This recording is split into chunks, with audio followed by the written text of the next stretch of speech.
just wanna be okay.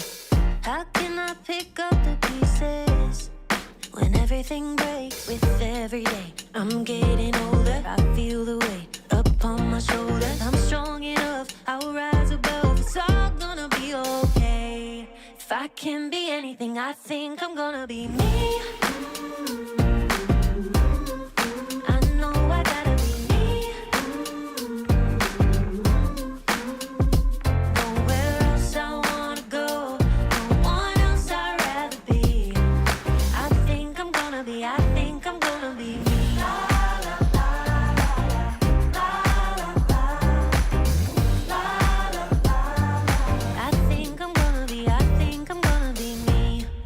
Everything's changing, just trying to navigate. Oh, I keep on believing I'm gonna find my way with every day. I'm getting older, I feel the weight upon my shoulders. I'm strong enough, I'll rise above. It's all gonna be okay. If I can be anything, I think I'm gonna be me. I know I gotta be me. Nowhere else I wanna go, no one else I'd rather be. I think I'm gonna be me. I'm gonna be me.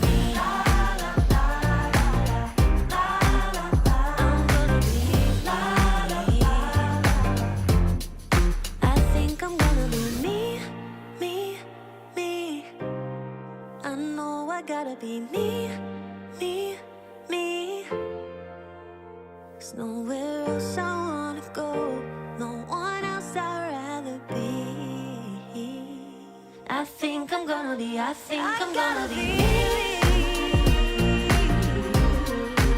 know I gotta be me. 'Cause nowhere else I wanna go, no one else I'd rather be. I think I'm gonna be me. I think I'm gonna be me.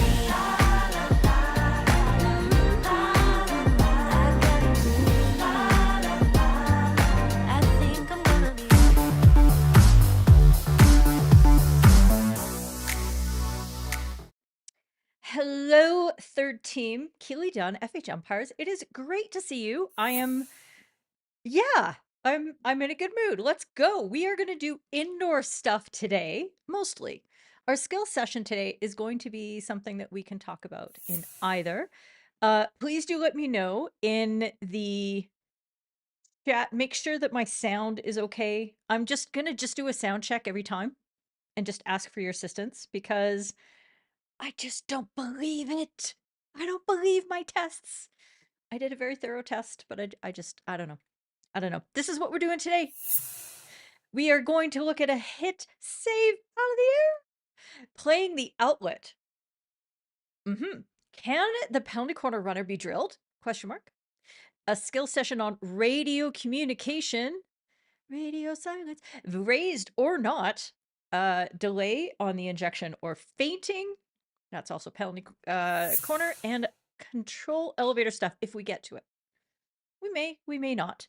Let's see. How we doing? Just let's get through all the rest of the folks. Rachel's got her Shiraz. Oh, Ian's going to he's gonna join after finishing umpiring. There we go. Yeah, apologies for the delay. Good to see you, Scott. And Legalize Marinara is here. Okay, that's not his name, but it's his avatar and it's very funny. So there you go. Dave and Frank and wait, Goldie Keeper. Are we friends yet? We are now. Hi. Great to have you. There you go. Blaze loves the tune. Yes, we are remembering Tux. Big impact on everybody in England. And for those of you dealing with GMS, you're missing Tux even more. The sound is great. Thank you very much. And yeah, Blaze, I'll send you a link. Why is that not coming up? Friends, there we go. I'll send you where you can find the tune. Jillian Lineker? There you go. And yeah, okay. Excellent. And yes, indoor was absolutely one of Tex's biggest loves. So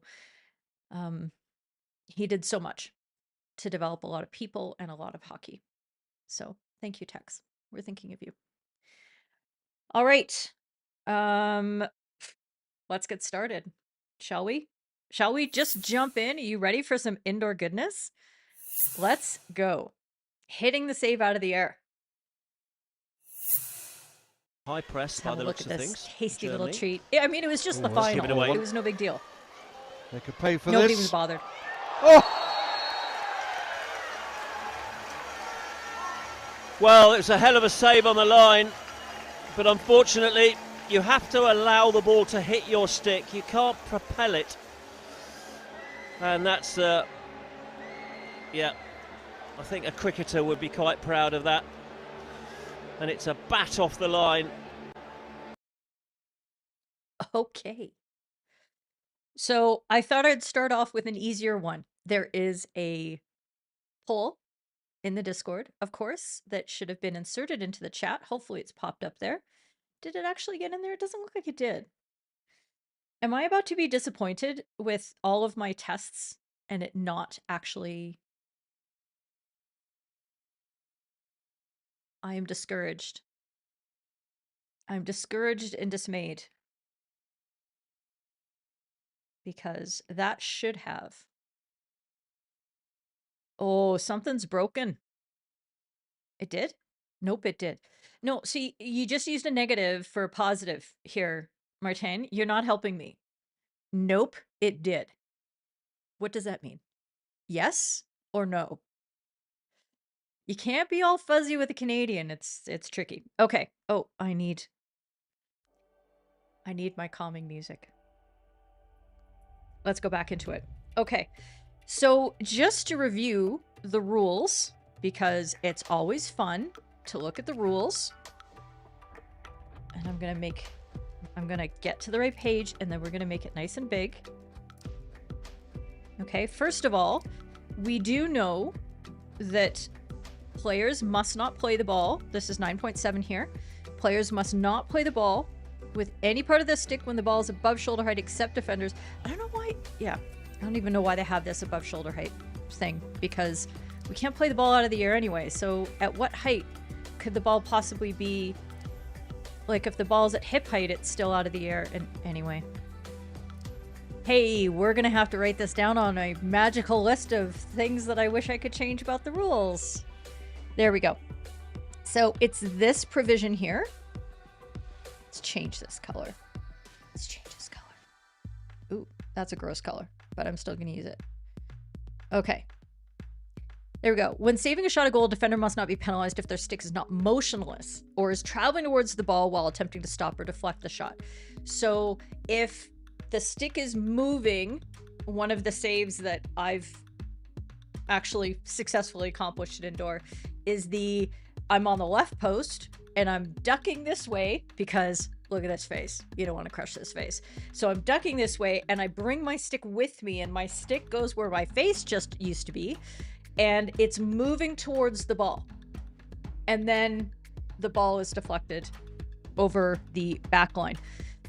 As this guidance, oh, and I'm circling it and you can't see it because there we go. It's only if the ball is generally hit and a goal is prevented should a penalty stroke be awarded. Okay, so this is a rule that you may not see very often in practice, but it is absolutely one that we need to know very well. And in the case of our good friend here, Peter, in the final, he was not confused, fooled, or any way, shape, or form. And nailed it right at the first time. So that, I think, for all people can be considered a genuine hit. Part of it is the stick motion. Another part of it is the force that's exerted on the ball. If he had managed to sort of deflect, you know, if the ball had gone over the crossbar or around the post in more of a deflecting motion, I think it would have been different. But the motion back towards where the ball came from, that is an oppositional force that is definitely a genuine hit. Okay, so when you have to change the direction of the ball so dramatically, and this comes into play when we're determining whether a ball is hit on a penalty corner, when it's the first shot at goal, and that sort of thing, by the way, as we've talked about several times over the last several weeks, that's something to consider.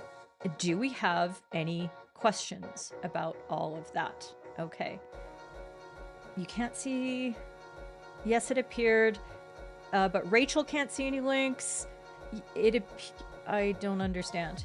Did it come over the keeper on the way through? Marcus, did it come off the keeper on the way through?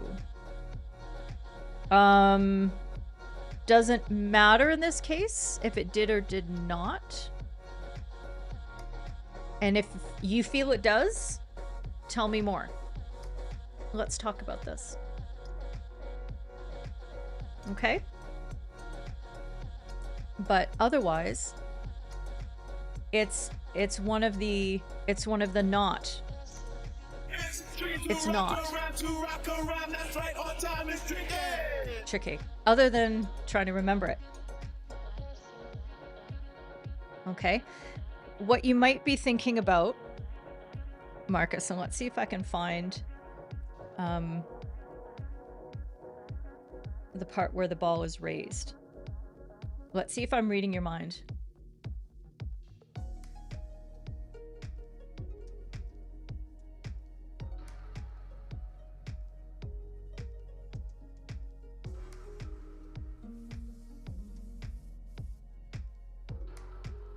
Okay. So this part might be what you're thinking about, Marcus. That players... There. You know, I'm really bad with a pencil. There we go. Does that look a little more artistic? There we go. Players must not play the ball once in the air except a player from the team which did not put the ball in the air may stop it. So it kind of overlaps, but really what they're talking about is the stopping of a shot at goal. And it would be the same thing. The goalkeeper the goalkeeper, if it's off the... If the goalkeeper doesn't touch it, the player still can't hit the ball out of the air. Okay? Because it still, even more so, needs to be ball to stick and not stick to ball. So that this restriction is even more serious. Does that help? Did I do that? It was just a what if. If they didn't move their stick and a hit, but it deflected it right off the keeper. Yeah, we can do lots of hypotheticals, but your girl starts to get confused. Bernat, nice to see you. I think you're new. So there you go. And you're asking, Bernat, what would I award? I would award a penalty stroke. Yep. So if you're asking me to answer my own poll, I will go and I will place a vote.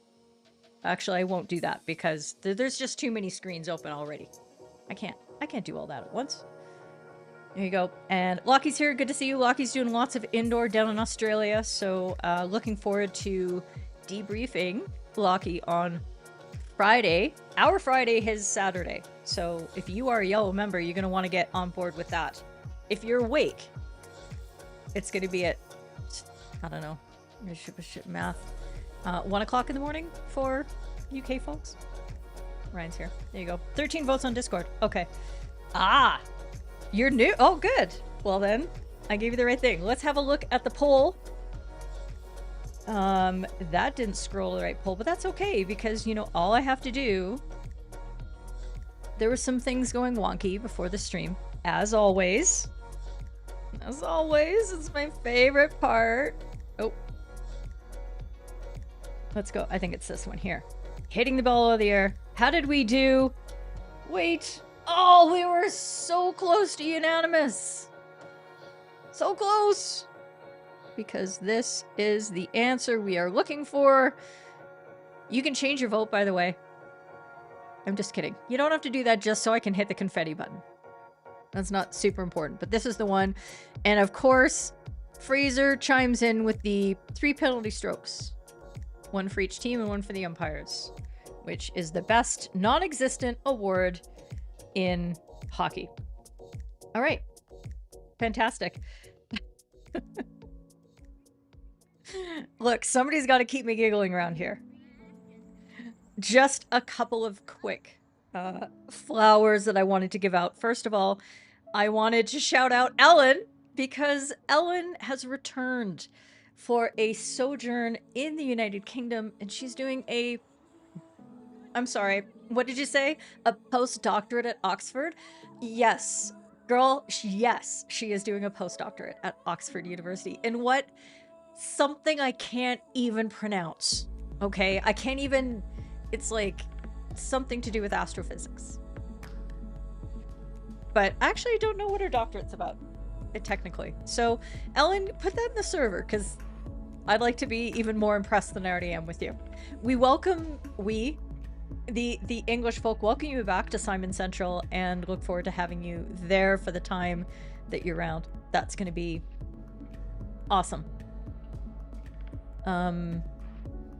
There you go. Okay, I'll come back to some of those comments that are still on the last topic in a second. And then the aforementioned in the chat, Blaze, I wanted to give him a shout out because Blaze has bought, he bought like 2 courses in one day, which is just like, oh my God, wow. That was just so exciting for me.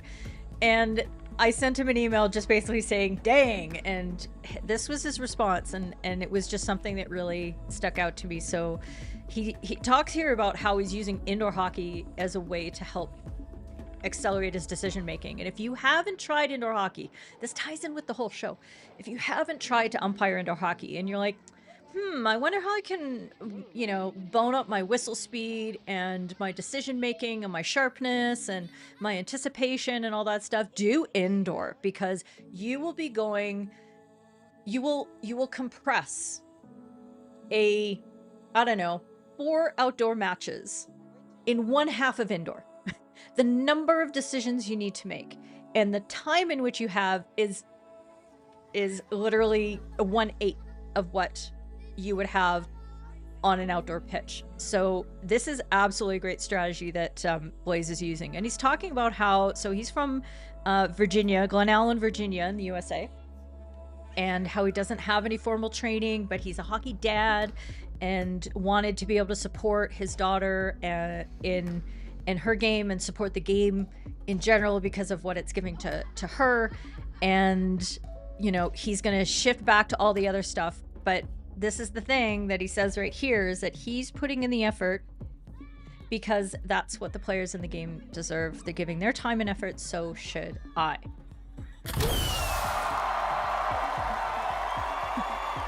My other buttons aren't working. How you like that? That's right, friends. So massive shout out to Blaze. Thank you for being part of the community, and thank you for doing what you're doing for hockey in your area. And I hope that this is going to be, that all the courses that you're taking and all the questions that I'm sure you're going to be asking are going to contribute to some amazing growth on your part, because that's why I do what I do, is so that you all can create better hockey out in your spaces. So thank you very much. Okay, I'm gonna let me get back to these comments that were here. Let's see. Luke, you understand the PC call if you didn't agree if it was a hit, but we're voting for the danger afterwards. For you, it's a... Okay, now I understand. Grammar, right. Okay, for you, it's a penalty stroke. Every day, twice on Sundays. There you go. Yes, Ellen Simon Shallock. There you go. And, of course, Blaze. You're awesome. Okay. Let's go. We're moving. We're moving. Playing the outlet. Okay, this is more of an exploration than it is, like, there's absolutely nothing wrong that what happens here on this pitch. But I just want you to watch it. Is my head in the way? My head's in the way. Oh, Goodness me, that's No, they the played break's out on of that. here. Okay. We're gonna do this again. I'll show it to you twice because I didn't realize my noggin was in the way. Thank you, Simon, very much for posting those links. Something's wrong with my Ecamm plugin or the Stream Deck or whatever, because I programmed all of the links as I always do. And now they're not working. Okay. So here's a potential trapping situation. You've got two defenders who have moved in, and you can see Alex Fenchuk here is showing the defender, the player in possession of the ball, who is in his own circle, that the outlet is over to the side. And if you were watching, this opposition player was hovering and waiting until the ball got passed, because as we know with the rule, out is out. You cannot interfere with the pass before it is gotten to its destination. So I showed you several clips of players, especially from the Indoor World Cup, one game last year, when defenders who were in their attacking circle were throwing their stick in as the ball was traveling across the goal, and then deflecting the ball into the goal, and were surprised. Nay, they were shocked to find out that they couldn't do so.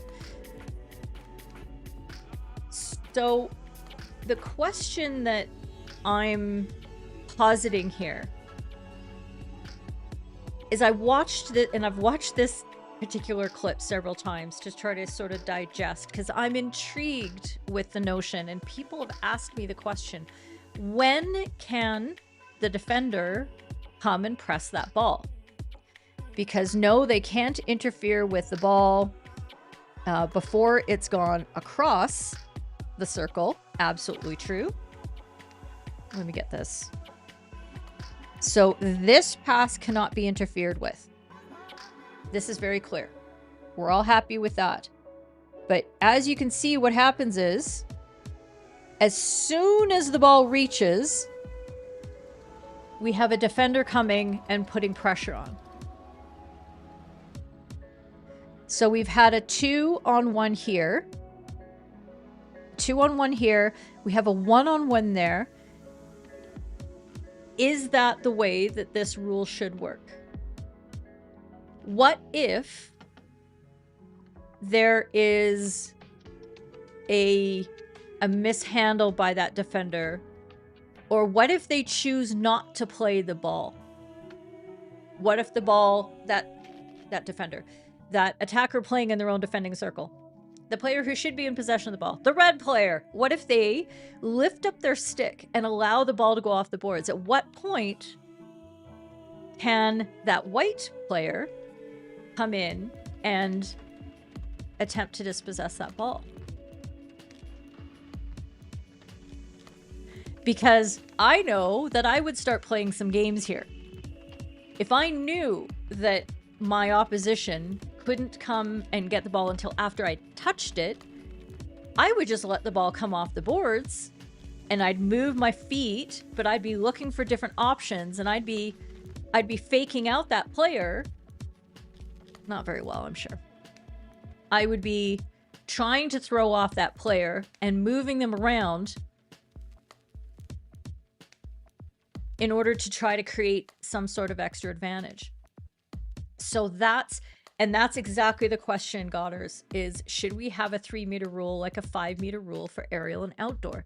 Now, this isn't a danger situation here, is it? And trapping isn't really about danger, other than it's you cannot force the ball through the opposing player. But if the opposing player sets up like right in front of you, essentially blocking off that space entirely, so you have very little option,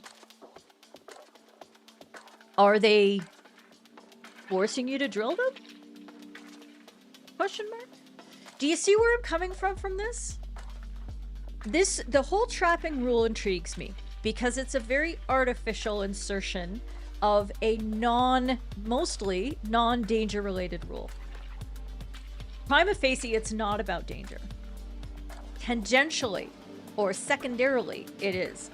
But on the face of it, it's about keeping the flow of the game. That is the purpose of it, because the danger rule prevents danger. Not being able to drill prevents danger. Forcing players not to cut off all the spaces is so that the ball continues to move. So does that work? Well, write that in. I did write that intentionally as 3 seconds. Because, you know, there you go. And yeah, that is how we've interpreted the rule, Radoslav, but there's nothing actually in the briefing that says that that's how we're supposed to be doing it. That's just the way that we've said, oh, as soon as the player touches the ball. I would be, again, if I wanted to F with this, I would be so close to that player. I wouldn't be intercepting the ball, but I would have my stick right there. This player here, this player in white, let's see if I can, I've got a new scene set up. Let's see if I can do this.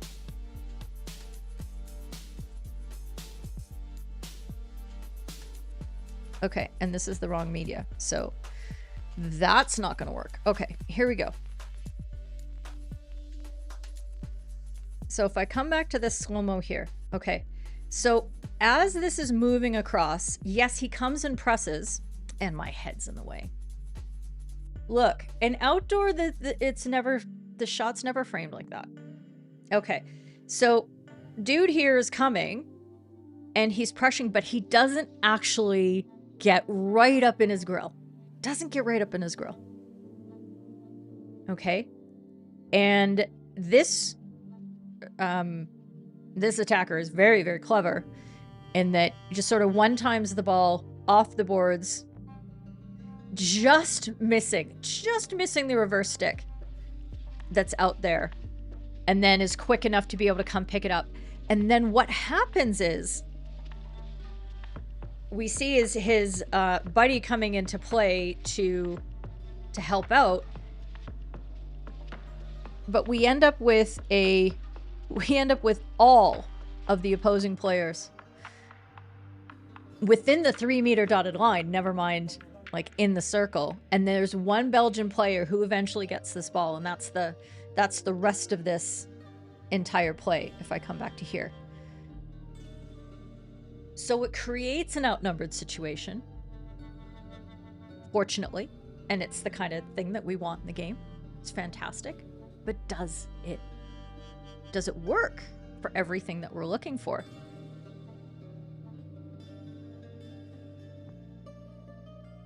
Okay. Let me see if I can switch this back to my world. There we go. I'm doing some fine things. Fine things. Dawn, essentially you're saying don't defend attack as well as you could because you have to leave room for the defense to play. Hard to swallow as a player. Well, look, that's what the point of the trapping obstruction rule is. It forces you to back off. But it's like, how far do we extend it? How far will this rule get extended as things continue to evolve and players try new things? The thing that I would try is, as an attacker, I would try not touching the ball. As a defender, I would try getting so close to the player who's about to receive that ball, because they don't have a choice. I essentially mark them. I mark them without trying to intercept, but I mark them so closely that my stick is right there, and what are they going to do? Especially in this part of the court.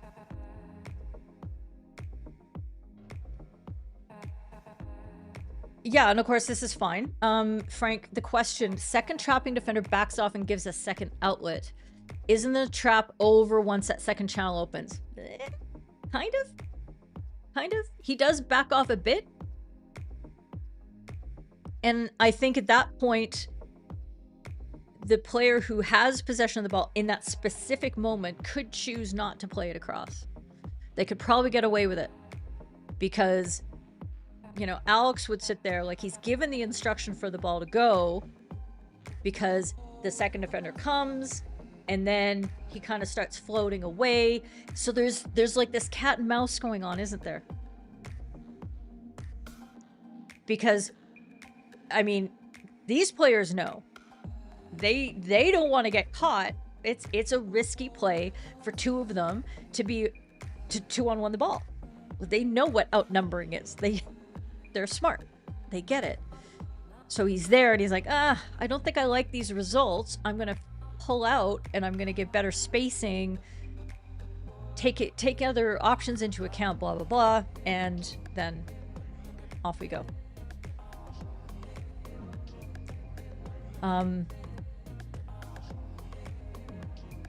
Yeah, that's not quite done what Frank is talking about. He's talking about the fact that he moves away. See if I can pull it back to this moment. So here is a trap. Here is where the outlet needs to be given. Okay, dude is there. So this outlet needs to be given, but there's no onus on this defender to stay in that position. So what he does is he starts backing off a little bit.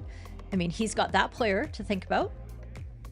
Okay, and he's deciding he's going to get ball side. Okay, or goal side of him. And then allows that to go through. So that's the question that Frank is really trying to get at, I think, if I understand. And Dennis, you feel like if the ball's touched to play a ball by the player who receives the ball, why can't the defender of the white team go for it? Like that makes logical sense.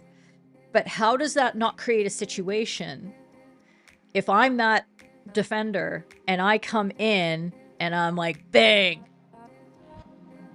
hi, how do you like me now? Because what is that attacker gonna do in their own circle? What are they gonna do? What options does he have down in that corner?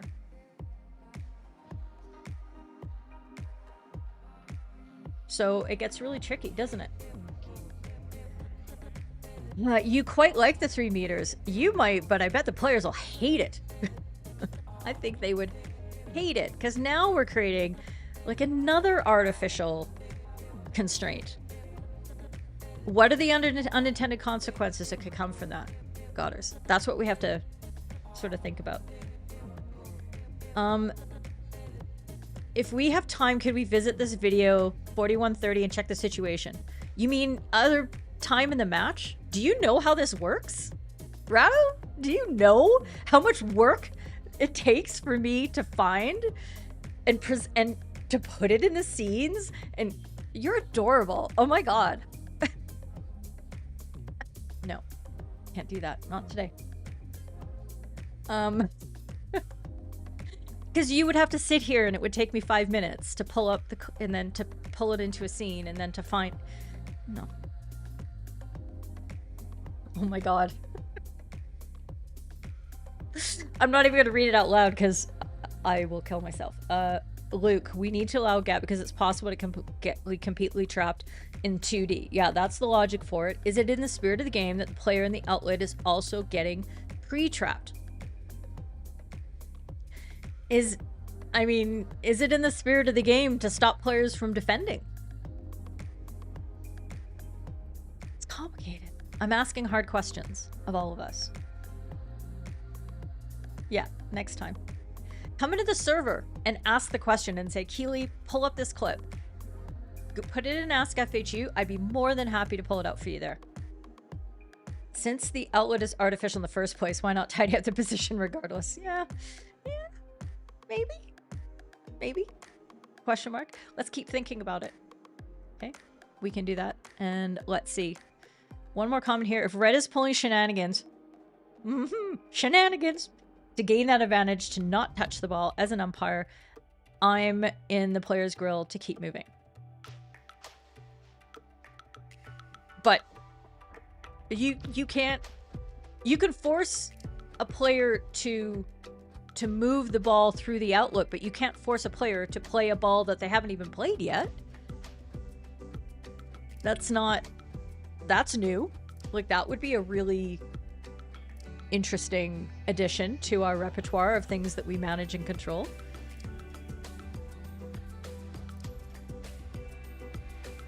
I mean, because at some point, the defender's going to come in and be like, I'm playing this ball. And now you're in the position of, oh, so now we have to make that player play the ball at some point. See what I mean? Like, it's just going in all kinds of weird, unintended, consequential places. And that's the problem with rules, is that we don't have that always covered off. Let's look at the poll and see if you wrote in some good ideas, because you can add on most of these polls, you can add your own options, and you'll see if I don't allow an option, there's probably a specific reason for it, but I definitely would take suggestions on this too. Let's see. So they can't intercept. Nobody wants to change that. They should be able to pressure the outlet receiver right away. And then, oh, a lot of you really like the 3 meter to control the ball. 6 of you. Wow. Okay. Duly noted. Duly noted. Thanks for your input, friends. We shall keep our eyes out. And this weekend, of course, we have the European Hockey Indoor Championship for women going on in Berlin, and that is going to be an amazing time to be had by all, and I'm sure we're going to have more situations coming out of that. So when you're watching these games, you can have a lot of fun looking for these potential problems and situations and go through the mental exercise. What would have happened there? At least that's what I do. And doesn't everybody want to be like me? Don't answer that. Can the PC runner be drilled? Another philosophical question that came to me out of watching this particular play. Brilliant defended in the Belgian team there. And the crowd whipping them up. They really are. And that's commitment, that penalty corner defence. Getting out there and managing to get a stick to that. Yeah, new poll for this. And again, this is an exploration, right? Because it's uncommon.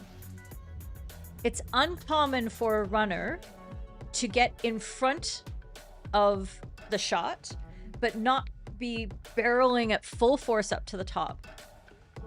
And that defender takes the ball full force straight at him, and he's relatively set. He doesn't have to be stationary. He has to be set or stationary. He doesn't have to be both. And he's pretty set. The question being, so I've slowed this down right here in this moment. The question is, I mean, the first question you would always ask yourself, oh, and that's not showing up. There it is. Sorry, I'll bring that back in. I'll bring that back in at the right time.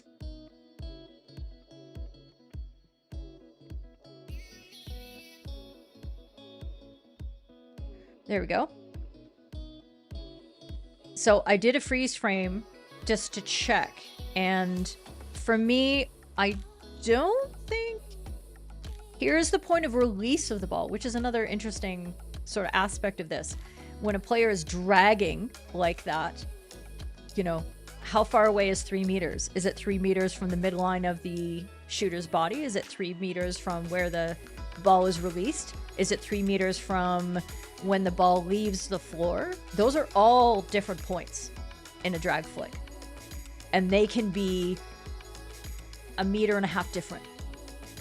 So that changes everything when you're only dealing with 3 meters. Let's see if I've got the freeze frame there. There. Stop. Okay. So this is the player who ends up. So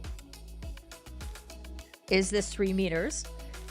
And when do we apply the drilling rule? Should we be applying the drilling rule to a situation where normally the penalty corner runners are not set? Or do they get set? question marks. Slime your comments in here because I'm like, am I on drugs when I think these things, when I watch these plays? Is there an onus on this player, on this attacker here, to not take this shot? Is there an overall danger priority? This is a fascinating running pattern. And it was very effective. They stopped the shot. It was very good. Of course, for a, you know, I think at this moment, maybe the shooter was trying to go low into this corner, which didn't quite work out for them. And maybe it wasn't the best shot in the world, but if the goalkeeper edges off a little bit to their right, and then they leave 2 in that space, at what point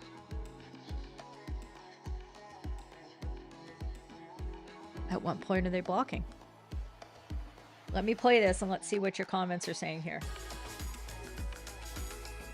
Oh no, I was corrected. Yaku corrected me. Rach.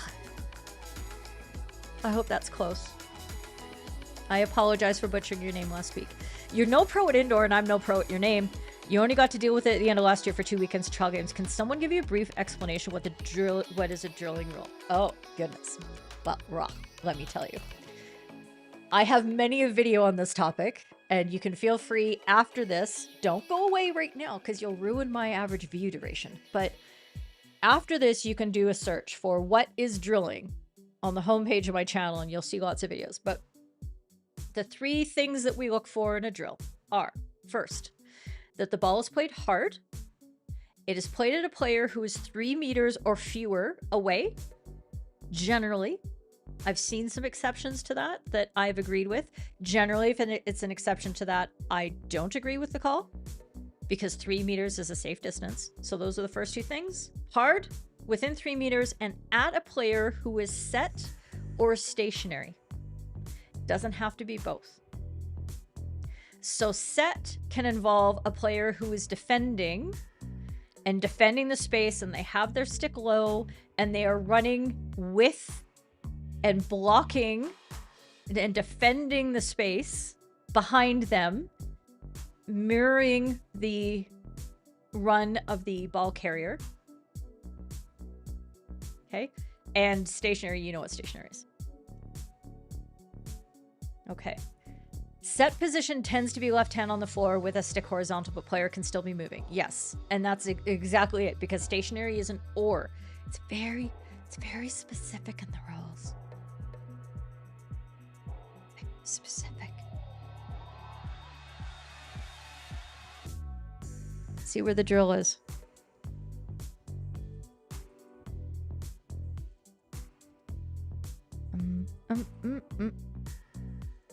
Oh, it's right here. That's why.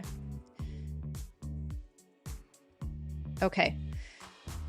So we're looking specifically. I feel like I'm saying that word a lot today. Is that weird? So it's this section here. Playing the ball deliberately and hard. Okay. And I mean, deliberately is like, I mean, how do you play the ball accidentally in terms of passing or shooting in indoor? I mean, you are still considered to be playing the ball deliberately at somebody from, for example, a spinning position because you were being reckless as to the result. Hey, that phrase still comes in handy here. Recklessness is a result of causing danger to that player if you haven't bothered to look if there's somebody set or stationary behind you. Okay. And it's stick, feet, or hands. And I mean, stick, we're not protecting the stick. We're protecting the feet, hands, and body with an associated risk of injury when a player is in a set or stationary position. Okay, so they're not required to be stationary.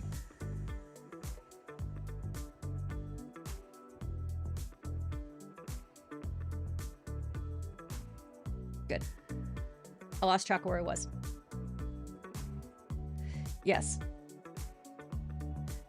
There you go. You have a sense of understanding now. We'll go check it out afterwards. There you go. The shot is not dangerous above the knee, so play on. No need to discuss the 3 meters here. Yeah, Rado, work with me here. This is an exploration. It's an exploration of the concept. Because if he gets one more step closer, and look, we are umpiring at levels that are not this good. The players aren't as fast. The player kind of bobbles the ball and undecided at the top of the circle, doesn't know what he's going to do. And then that runner takes one more step and now they're within 3 meters. What you going to do then? That's what I'm talking about. Work with me. Come on. As Luke does here, if the runner somehow is able to get close enough to be 3 meters away from the person taking the shot and they've had the time to become set, you don't see why you wouldn't apply danger rules for drilling. There you go.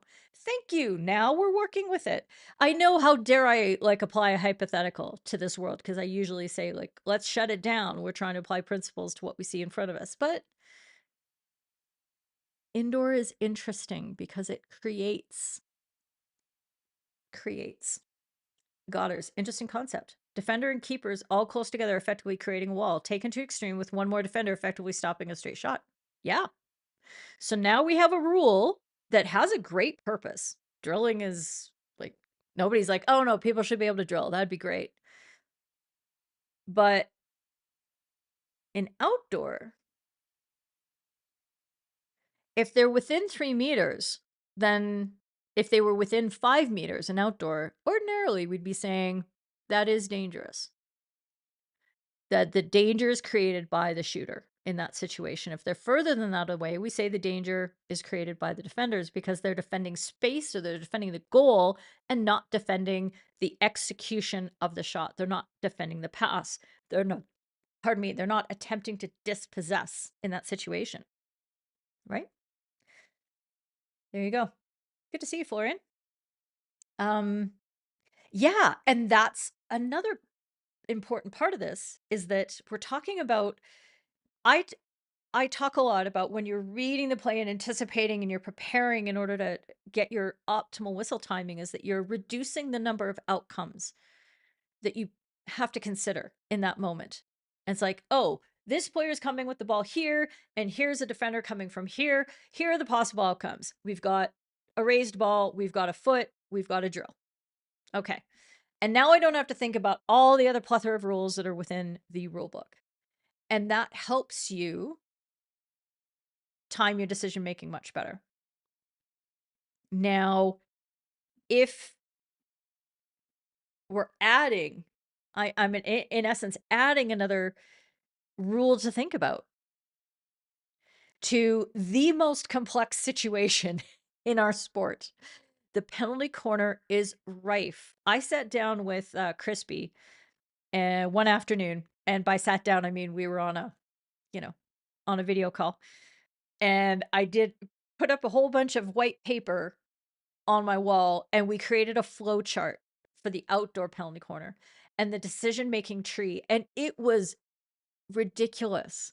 You can actually download that, and if you're interested in it, I don't know, bug me in the server so I can find the link, because obviously I didn't prepare that because I didn't think about that, but we did it, and it was all over the place. And now here would be another branch of the decision-making tree that would take us away. That'd be hard. Is the defender's stick down enough to consider the action as drilling? Well, I mean, Burnett, in this particular situation, his stick is absolutely down enough. He doesn't have to have the entire space covered. He gets the ball. I mean, it's right on his stick. So he's got his stick down enough. We're not requiring a skill to be executed with complete perfection. And I know there's a big, coaching sort of movement, and it is the best way to perform the skill. But as umpires, we don't say, oh, that's not drilling because the player didn't have their stick perfectly horizontal and parallel to the ground when that ball was played at them from close range, straight at them. you know, if they're set and they don't quite have their stick down and it goes slamming into their foot, hey, that can still be drilling, and I think it should be. It's a skill to get the foot, but it's not a skill to break their foot. Take that. Okay, let's see what the poll says. See what y'all have there. Let's see. And 3 of you agree that set within 3 meters, yes. And 2 of you say no, they're moving into the shot. Okay. And that's fair. And that's fair. And that's something I think that we're gonna continue to have a dialogue about as teams experiment with different ways to defend penalty corners. When their execution levels are not as high, in indoor, they're still pretty high. Like they're a lot better than outdoor. I don't have percentages. There's a statistician. There's a couple that I follow on X who work with all the numbers and conversion rates and things like that. And I haven't seen any stats come out for indoor, but I'm pretty sure that that is there. And yes, Florian, they have to be in a defending position, but is a defending position perfection? I mean, at what point are we saying, you know, if their stick is upright, if their stick is here, if their stick is here, like, is that not good enough? Or does it have to be dead parallel? No. That's a defending position still. So there you go. Okay. That's a lot, hey? Oh, you know what I should probably talk about? I should probably talk about this. Is it here? I have an indoor comprehensive course. The girl who knows how to promote herself. I'm so bad at this, you guys.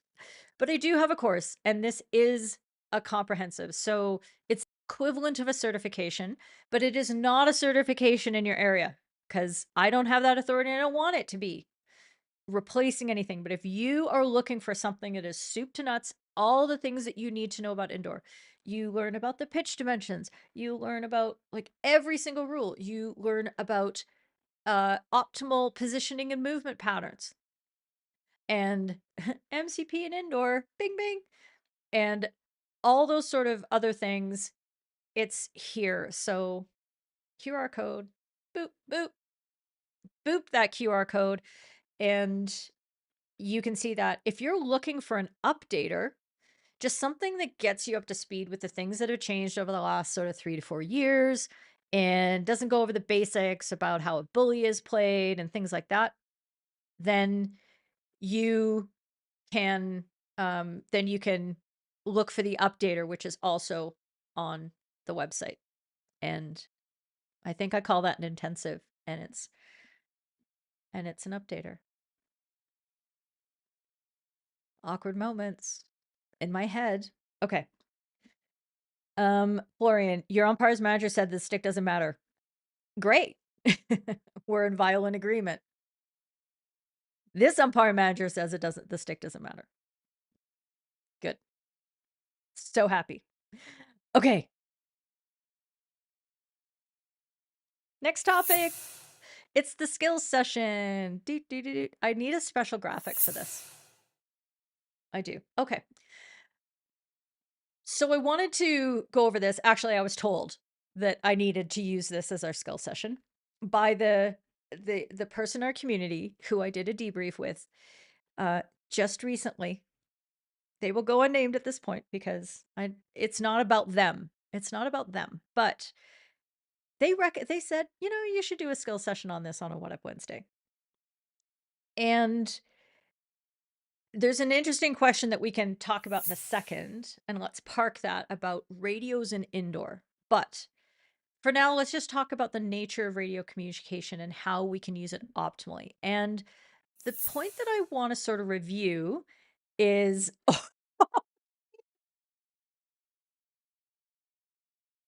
you know, if you're going to out yourself like that.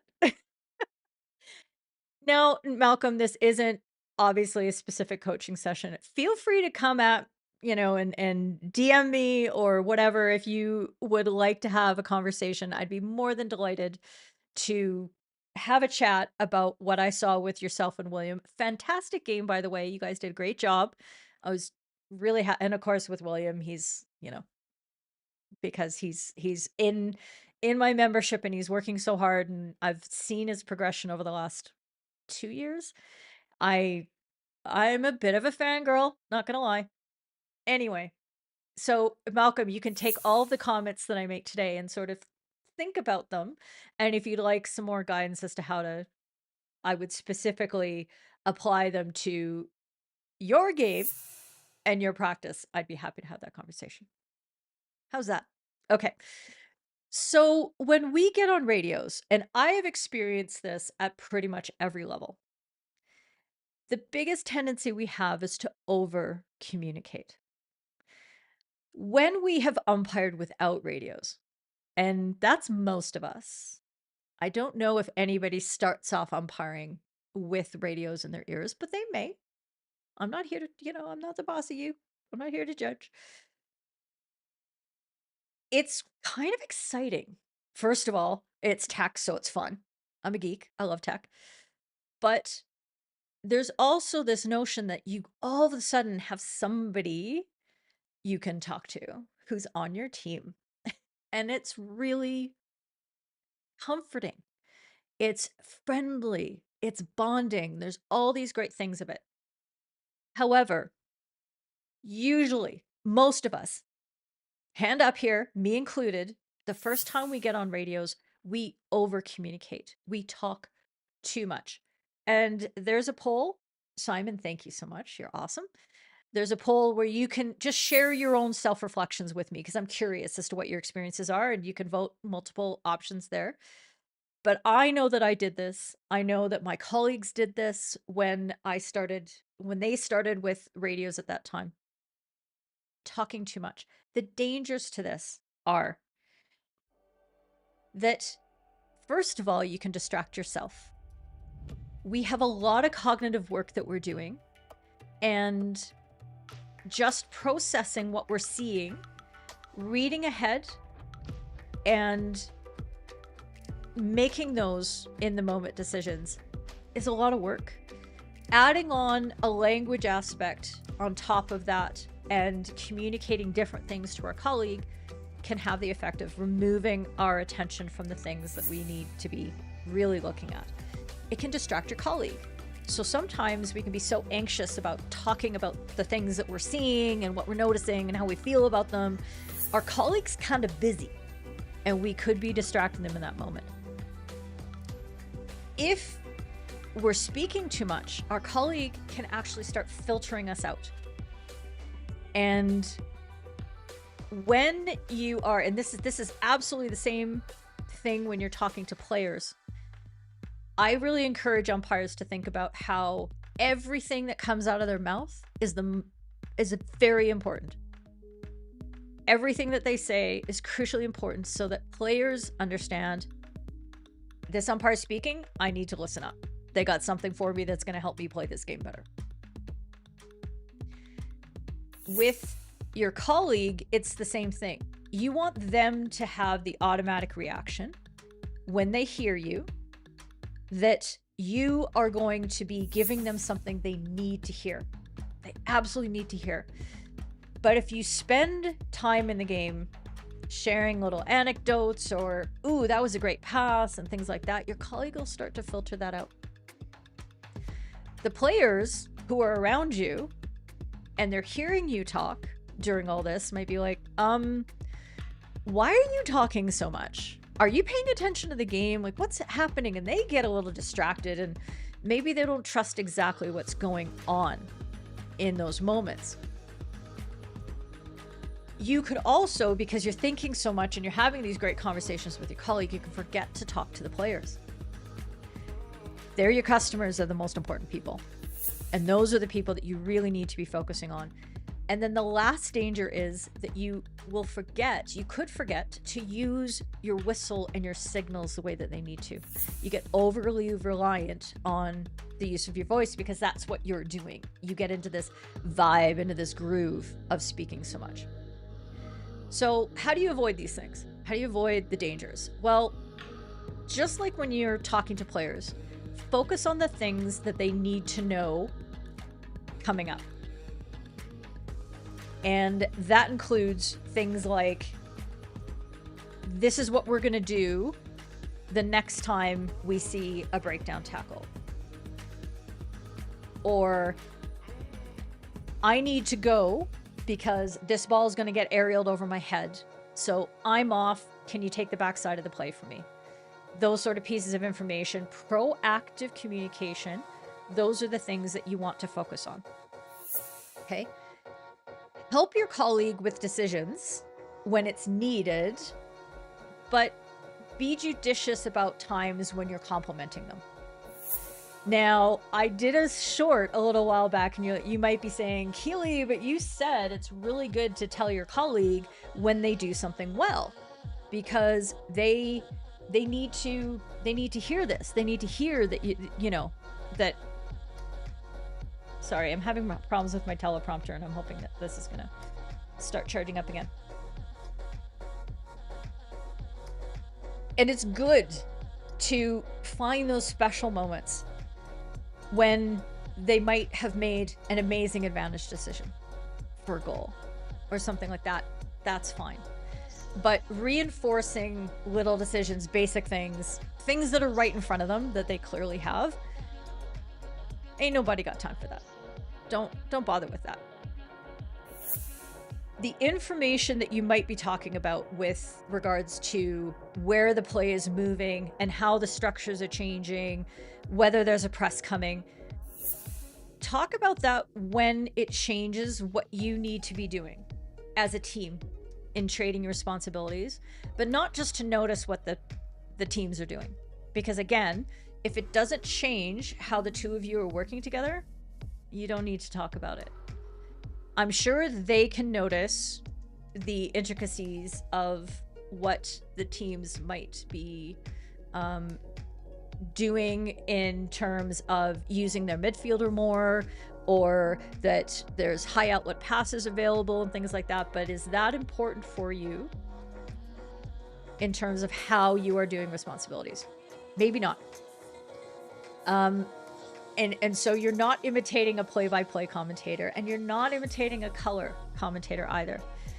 And I had an experience in a match, I will anonymize this as much as possible, where my colleague, it was their first time using a radio, and the umpire manager was listening in at the same time.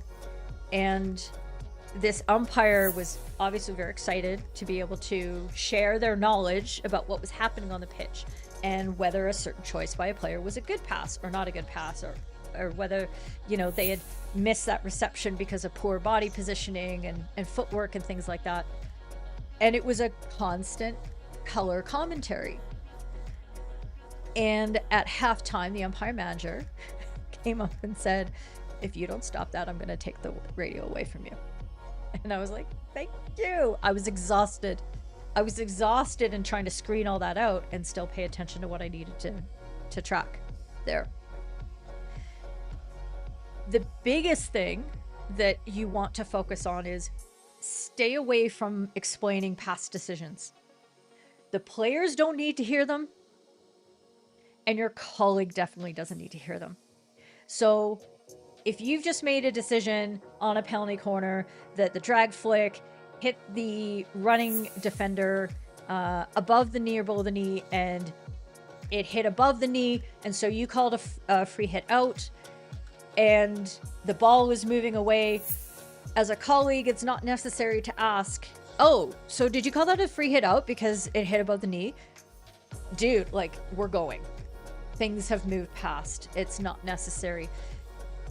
It's another way in which you can keep yourself trapped in what had happened instead of looking at the next thing, which is the most important thing you can be doing for your accuracy, your whistle timing, and your management skills in a game. Okay? And the future things might be about things like, hey, can you help me out with that particular play the next time, for example? Or, hey, I should have looked to you earlier. I will look to you next time. That kind of thing. I'm going to see if I can fix this. And then I'm going to go to your comments because I want to know what you all think. Okay. Let's see if this works. Comment time.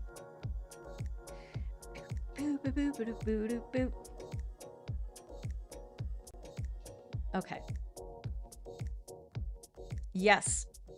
Pre-game's important when deciding to use it. Okay, yeah, we'll talk about indoor radios in a second. That'll be good. Rock, there was a subconscious feeling you're communicating something that's on their side and expecting them to make the call, and nothing happens since both of you would expect the other to call it.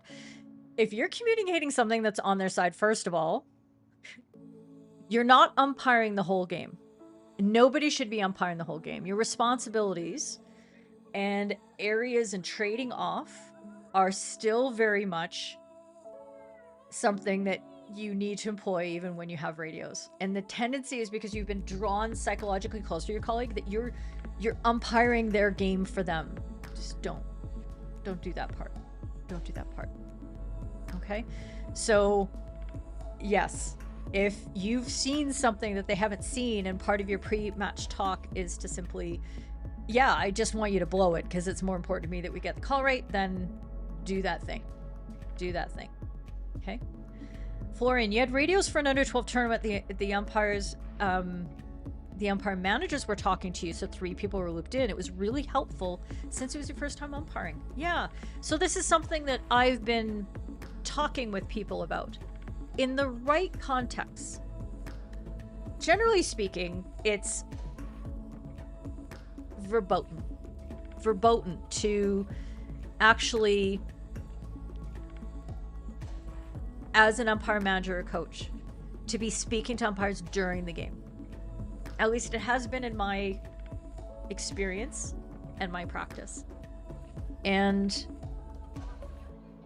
I've been examining that question lately because I have to think that there are situations where we might be able to talk to the umpires on the pitch in the right situation in a coaching way that doesn't interfere with the decision making that is happening. And that's the biggest fear, is that we can't have it look like to teams and things like that the umpire manager is making the calls. They're already pretty paranoid about ridiculous things, so let's not give them another reason. So it's just something that we have to sort of think about. Bernat, it's a difficult thing, especially when the other umpire is unknown. Absolutely. And yeah, it can be a disaster, game changer. You've seen both and been part of both. Yeah, I've had that. I've absolutely had that happen to me. Junior World Cup in 2009. A colleague and I, who they spoke another language, it's their primary language, and were trying to communicate to me things on the radio about a decision that I needed to take to award a penalty corner or not award a penalty corner over the radio. And the wording that they used was, no, penalty corner. And I'd be like, wait, so is it a penalty corner or not a penalty corner? The thing that I got Martine about earlier is like, we do have this colloquial way of speaking in English where we'll say no, yes, yeah, no, yeah, no. And that's okay when we're having a conversation like this and you can read my facial language, or my facial language. You can read my face, you can read my body language, and you can, and the tone of voice. But on the pitch, it's yes, no, penalty corner, free hit out. It's clear, very clear and concise. And we had one nightmare game where everything that they were saying to me, I misconstrued as being the other way around. And then they put us on another game together and it still didn't work. So, you know, it's a difficult thing. Yes, having effective and clear sharing of information. But Godders, I noticed this. I noticed this very frequently with people on radios, especially in certain geographical areas where culturally people have, as a matter of habit, developed a habit of speaking a lot. There you go. Let's see. Yes, and it's very important to have this covered off in your pre-match. So talking about what you want from your colleague. There are some people who are maybe more interested in more communication, but I'd still invite you to think about, do I actually need to have all that? Or do I just need the important pieces of information? Rock, a few super important facts you learned through our under 18 tournament was confidence in your own calls and making them without hesitation, accountability to each other to focus, and radios are an add-on to your game to improve your communication with your co-umpire, not a substitution of basic communication. Absolutely. And that was that last danger point about not using your whistle. So, for example, I pointed out to William yesterday that there was a moment where he was trying to get the players' attention about where the ball needed to be placed, that it was a sideline hit, and it came right as there was communication between him and his colleague. And so he just kept talking to the players, sideline, and then he's like, oh yeah, right, tweet, sideline ball. And then the players were listening to him. But if you're just spending this, you're having this conversation, hey, did you see that go over the sideline? Oh yeah, sideline. And then the players are like, who are you talking to? We don't know. We're not paying attention to you because you haven't done the thing that you've trained us to be the attention getting signal, which is the double peep. Okay, so we can drown that out in our stuff. When you have your UM on the radio, you tend to forget them. They're not actively in the game. They won't change the decision. Yeah. And that's the approach that we generally take. Yeah. Yeah. And that's another thing, is that we can say things that we would say to our friends, but we don't want to be sharing with the general pitch. We don't want spectators behind us hearing. We don't want the goalkeeper overhearing and the defenders and all that kind of stuff.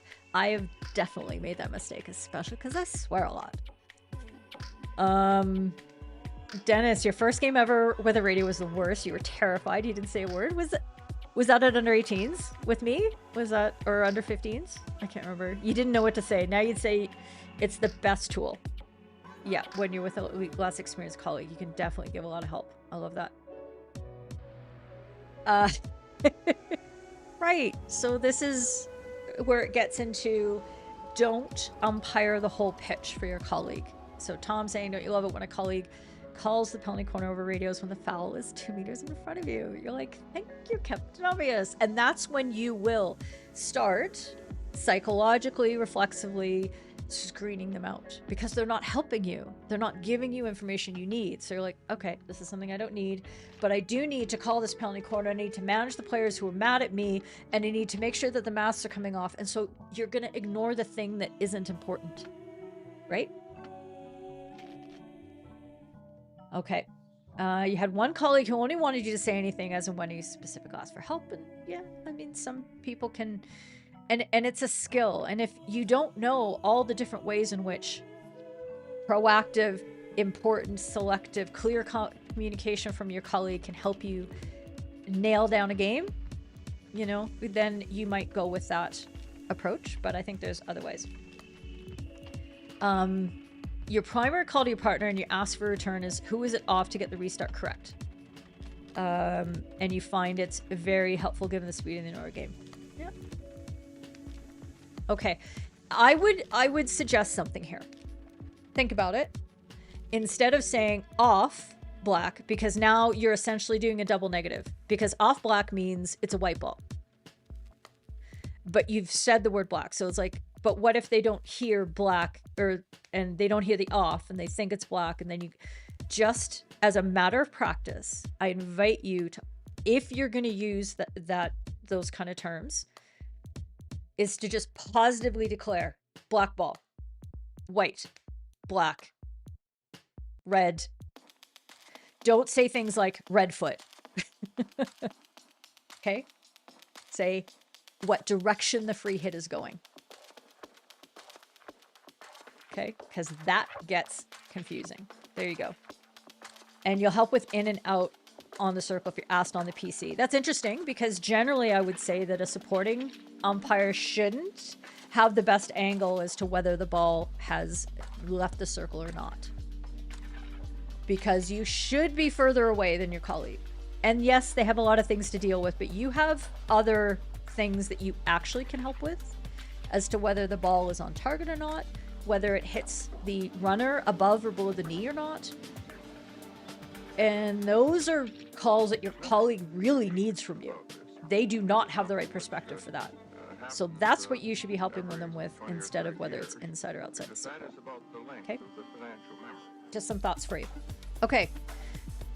So it's an art, and it's something that I am starting to focus on with the right umpires in our community when we do debriefs, because once they have their positioning really nicely nailed down, the next layer that I can help with is communication skills. And you'll notice that I don't generally, I don't focus on decisions.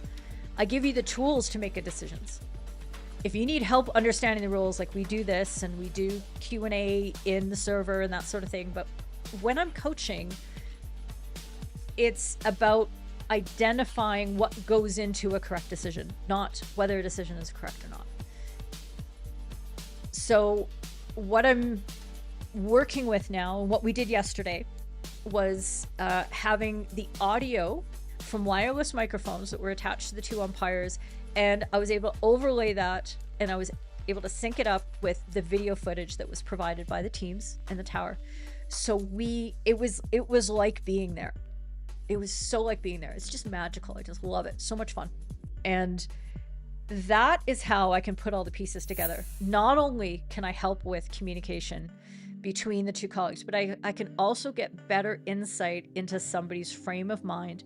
Where is the umpire's mindset in a particular moment? So for example, if they go quiet and they stop giving the proactive help that actually would be helpful in that particular situation, right after they've made a contested call, I can probably draw the conclusion that they are thinking about that call. And now I can give some techniques, some tactics to that umpire about how do you get yourself out of that? How do you stop thinking about the thing? And actually, one of the best ways to stop thinking about the mistake that you just made is to actually start talking proactively with your colleague, with the players. Best tool ever. Anyway, there you go. And you watched it last night? Great. I'm glad that helped. And it's just like seeing yourself for the first time on video. You're like, oh my God, is that how much I talk? Are those the things that I'm saying? Is that, you will get hypercritical. Don't get hypercritical, but take it as good information so that you can build some analysis, some self-analysis, and try some different things with yourself.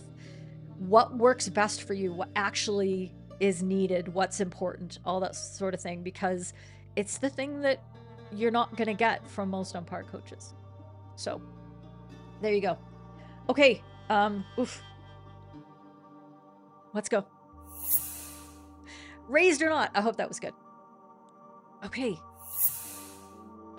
Well picked out. This is big dog Stanzel driving forward.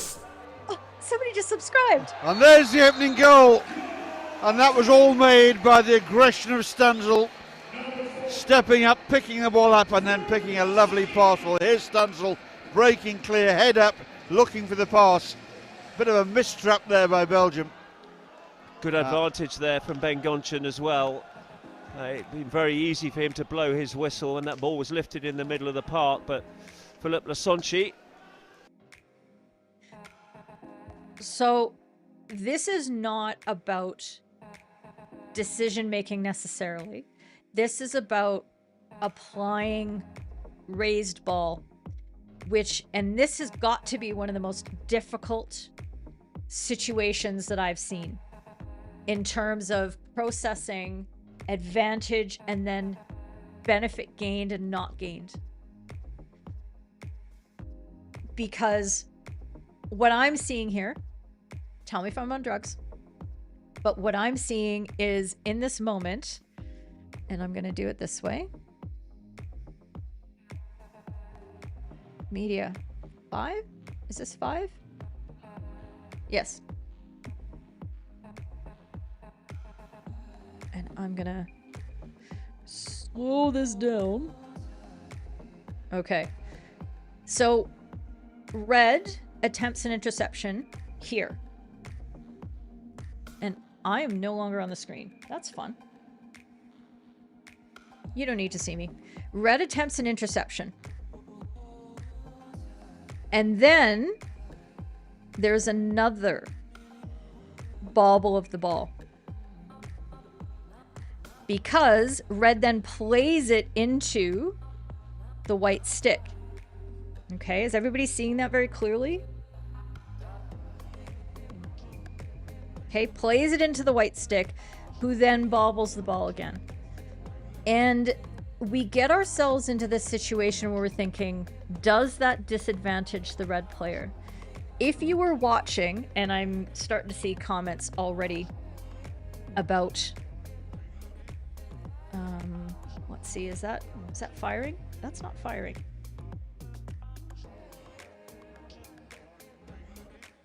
There we go.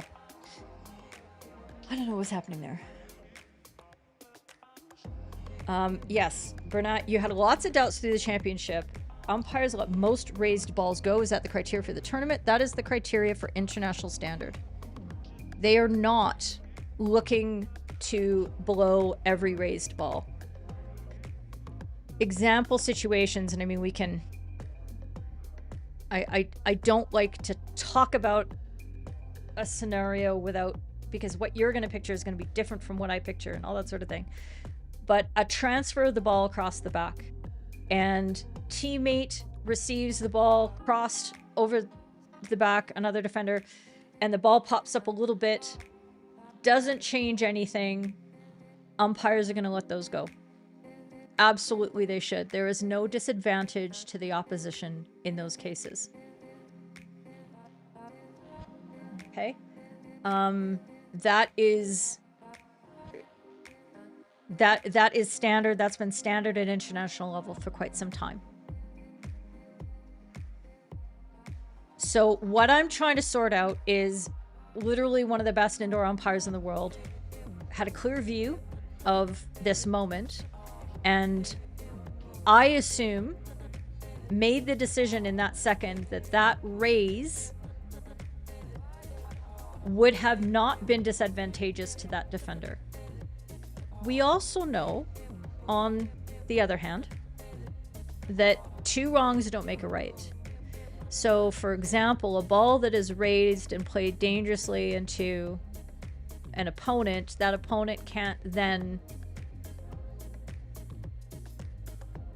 you know, play that ball off their body into the goal, because a foul can't score that goal. I'm starting to lose my words on this, but I'm sure that you understand. And so for Dawn, you're saying you would have blown this in your match. Free hit white at the first place, it went high. Yeah, and I can understand that. Well, we weren't talking about headsets, we were talking about radio communication skills. So please do pop into the server. Thank you very much for that. Yeah, and my gut kind of went, ooh, in the moment when I saw this. And there were a couple others. Generally speaking, I thought it was, you know, there were more instances that I saw that were pushing my boundaries and my understanding of what needed to be called and what was to be let go. And that's part of what we need to do and why we watch the top umpires in the top matches, because they are being informed by the top play, and the players drive the game. So if a raised ball doesn't matter, then who are we to get in their way? Who are we to get and impose our technical interpretations of rules on top of what the game is requiring? And I know there's some people who would be listening to this and absolutely screaming at their monitors. How dare she say this? Yeah, I said it. There you go. Okay. So watch as many games as you can so that you can get a form of understanding, a synthesis of what you're seeing. There you go. And that's exactly where the doubt comes in. Godders, thank you very much for putting that into words that I was struggling to do so. Is the defender in a position to tackle when the second raise occurs? Is that defender actually disadvantaged by the second raise? In the moment, I think Ben, made the call that no, he wasn't. So off they go. And I can see Frank's comment coming up there that you're with Godders. Okay.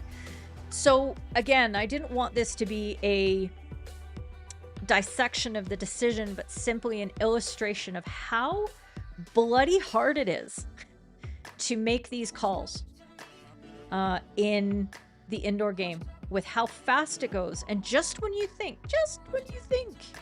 you've got a handle on things, you see something like that, which is unusual. Like, this is not a prototypical moment in an indoor game in terms of the direction that the ball is going and the flow of the play and all that kind of stuff. So it's really quite hard. So we're going to keep watching for these. We have reached the Keeley hour. We're going to keep watching for these as the women's indoor championships comes through. And apparently I can't move that. There we go. Move that there. And see how this is continuing to evolve. Okay? And hopefully it helps you. When I watched a little bit from the Dutch age group national championships, their club championships, I saw dozens of raised balls being called that are not getting called at international level. And I understand that that's actually part of their briefing. And yeah, I don't know.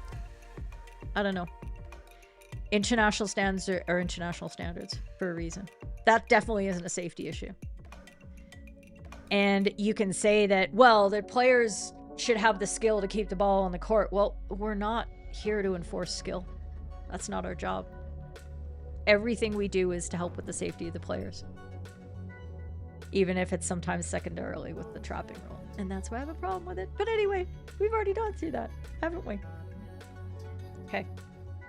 Let's just do one more. Because I think it's one that we can just We're sort in of the last, 0.9 explore. It was an that, interesting moment in the 16, tournament. Of course, he played the ball straight off the back line. And so, yep, the decision. rules and the briefing. So Croatia with a chance Let's to call it the extend the lead. There's a briefing break and the from line, so we regulations have to do it all again. About penalty corner injections have That is changed the hooter, but we'll have to play this corner a out to lot its over the natural last couple conclusion. years, and a lot of umpires are struggling to figure out how to keep up. Another break now. Is the So striking this gonna is our be penalised second this time? The umpire's having penalty a corner strong here. word So the with him. first one was an early break by the defenders. Yeah, something's got to happen here. Somebody's got to. Okay, and you can No, see the no, he's gonna defender get- is go making for a it. motion like 61 send him and a half, away, doesn't the other. right? Send him away. This is the last play of the quarter. And on the third penalty corner, the umpire reverses the penalty corner decision into a free push. And I just want to break this down because it's important for us to be clear, I think, about what remedies and awards that we're applying. So in a couple of the more recent What Up Wednesdays, starting with the Junior World Cups, and in the new indoor hockey briefing, as well as for outdoor, starting with Junior World Cups, the necessity for players to inject the ball immediately was stressed. And the reason for that is not because it looks better on TV. This is actually because if players don't inject immediately, they are in effect going to induce, especially in indoor, they're going to induce and essentially kind of feint in order to have the defenders break the line early.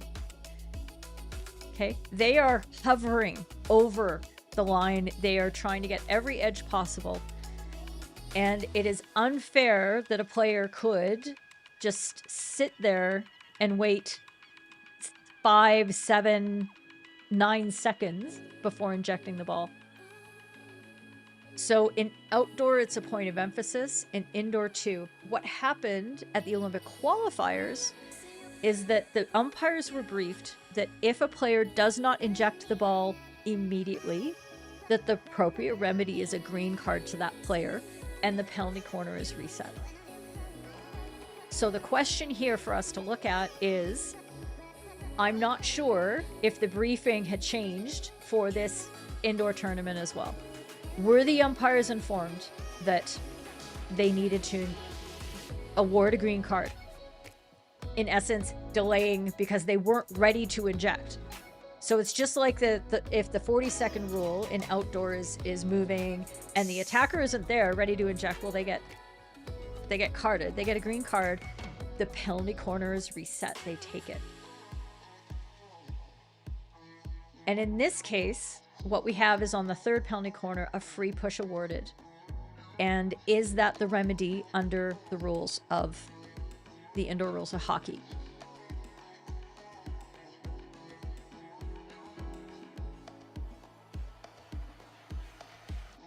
So to find this, always go and review the rules. Okay? In order to find this, you're going to want to go to 13.6 and look at this. Okay? Here's A. Oops.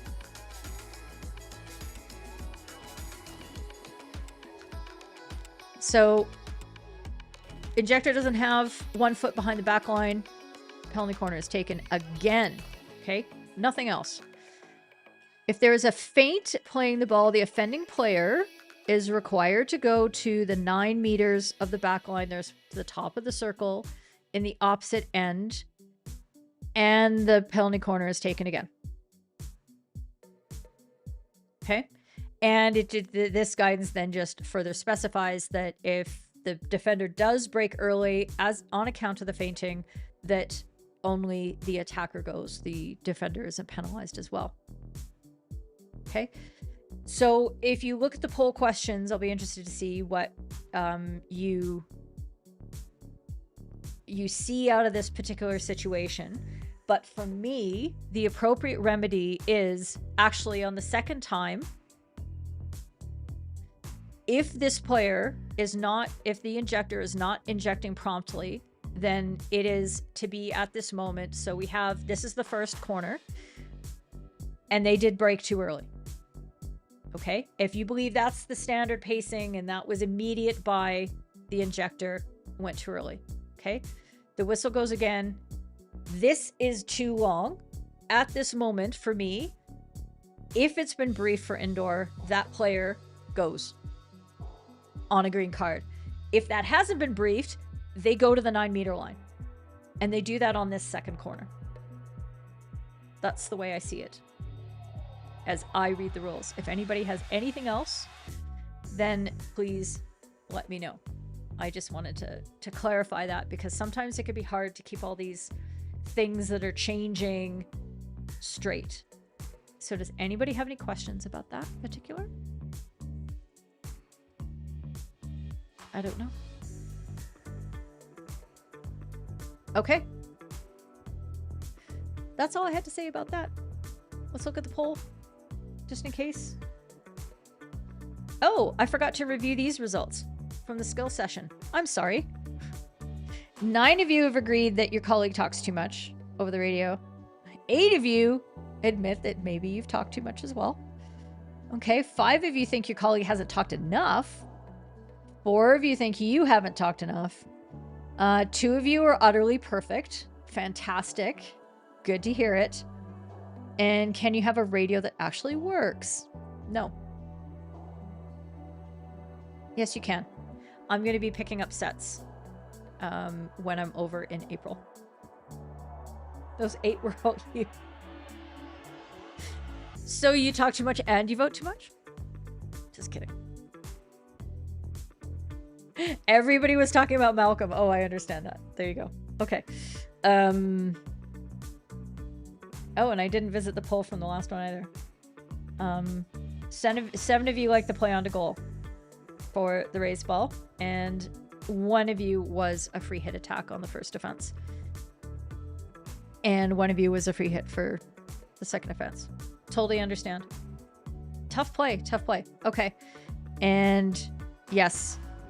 So assuming that the briefing hasn't changed for indoor, then I agree with this, that the E option is optimal here. Send the ejector to the 9 meter and reset the second PC. Yep. But I would also accept this in case we knew. I sent out a couple questions to people to try to get clarification and didn't hear back as of yet. And that's just, you know, indoor is busy and people get very tired after an indoor tournament. It is an absolute mental, you know, tournaments or marathons, but indoor is like a marathon sprint. It is both. It is as exhausting as a marathon, and you're going at 100% for the whole time. It is, I think, umpiring at an indoor tournament is one of the most mentally exhausting things you could do, particularly because you have the sensory overload of the noise, just the sheer constant bang, bang, bang, bang, bang of everything, and the shouting and the squeaking of the shoes and all those things. Just psychologically, oh, incredible. But there you go.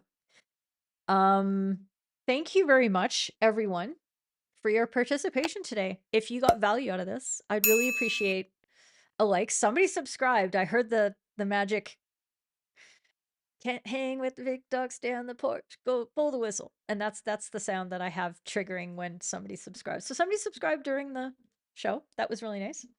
I really appreciate that. I see 21, so I'm not mad. I'm not mad. And I know replay value on these things is ridiculous. We do really, really well. So 120, there you go. I'm glad you enjoyed that. Yeah, I'm enjoying these skill sessions. If you have a suggestion for something that you'd like me to talk about in a skill session, please do let me know. I'm picking up on things that we talk about in the server that I realize this would be really valuable to share out more widely and have a broader conversation with all of you. Or from a coaching session that we're doing a ton of those. I've got 2 lined up tomorrow. One of them is outdoor and one of them is indoor. So if Lockie is still awake, then Lockie is the subject of tomorrow, and Mike McDowell doing his outdoor game earlier than that. So I hope that. Is the green card a tournament rule? Yes, Anik, it's a green card regulation, and the feedback I've heard so far from umpires who have been contemplating giving this card is they hate it because it's a very outsized thing. They would much rather just send the injector the way that you would for an early break. And that makes sense to me. That is proportionality. So I think we're getting a little, I think from the big bosses up at the FIH, things are getting a little overly punitive with the way in which penalty corners are being conducted. So there you go. You're looking forward to getting back there. Yeah, I hope you get your foot sorted out. That'd be awesome. And yes, your timing is beautiful. I really appreciate that. And let's see.